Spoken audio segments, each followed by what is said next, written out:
So it's been about 358 years since I made a video, and it's very loud out here because there's people driving by about every 3.5 seconds. But unfortunately, this thing's still not done because the Postal Service decided to just hold on to the Supercharger pulley for about a week for no reason. I guess they prioritized it as not being a priority at all, so they just set it aside and shipped more important stuff and just left it there. So finally have it on. You can see it down there. The belt's on, but as you can see, there's no tensioner. And you say, well, why? Well, see how that's got 3 bolts on it? This thing's got 4 in a square pattern. That thing's got 3 in a triangle pattern. So I've somehow got the wrong bracket, and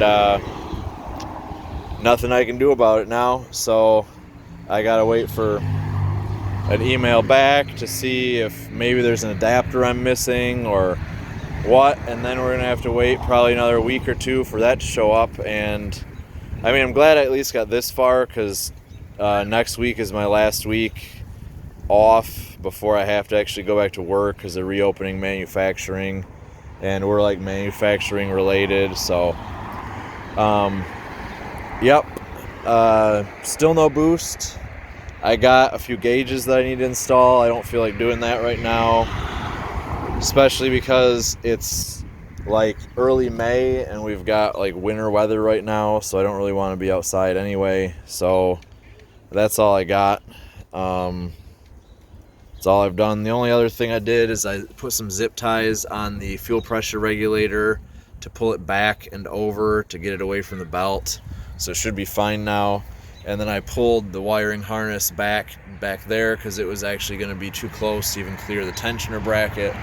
So the only good thing is I have driven it without boost. I drove it like 40 miles, including some highway, and it was fine. So the only thing I did find today was that fitting right there was leaking fuel, so I put a hose clamp on it. It doesn't seem like it's leaking anymore. So yeah, I guess there'll be another update in probably about 30 to 40 years when the pulley when the adapter for the tensioner comes in, and then we'll be all good, maybe.